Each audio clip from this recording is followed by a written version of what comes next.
Magandang umaga po, magandang tanghali at magandang gabi. Ito naman po si Master Gabilinho ang magtuturo ngayon sa inyo ng teknik ng Taekwondo, the Filipino Martial Arts.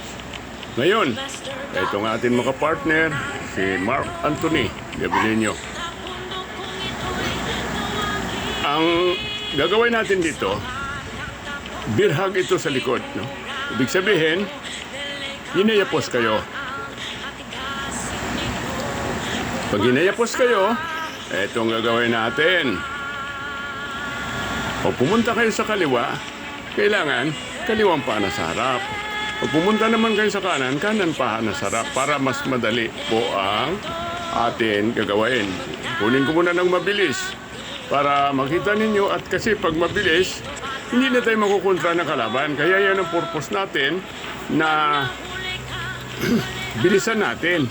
So, hindi pwedeng mabagal tayo rito. Kasi kapag marunong ang kalaban mo at kinontra ka, ay kaya ko kontrahin. Kaya kailangan mabilis tayo. Ngayon, itong gagawin nyo.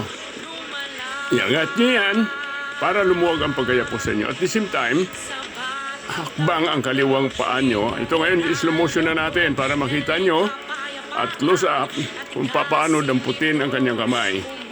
Yan, ganun yan.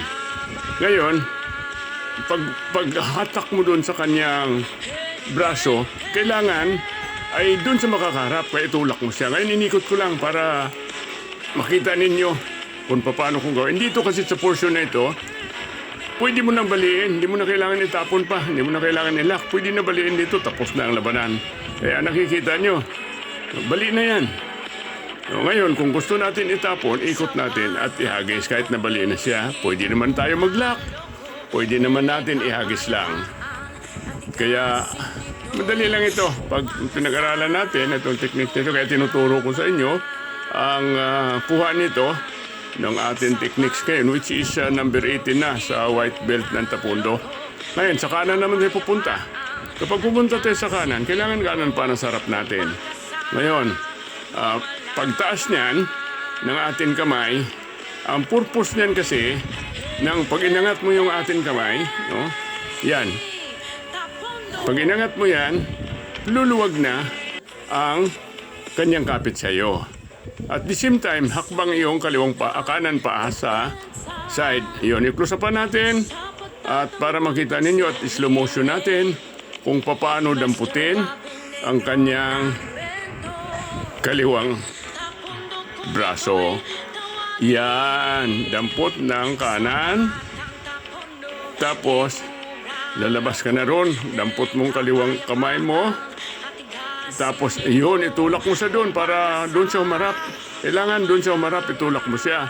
Para hindi nakaharap sa iyo. Pasok ang kanan paa. Tapos, pihit mo yan.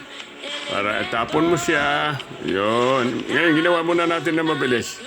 Pinapakita ko lang sa inyo ang mabilis para masasabi ninyo na hindi pala pwedeng kumontra. Kaya sana natutunan nyo ang aking turo sa araw na ito.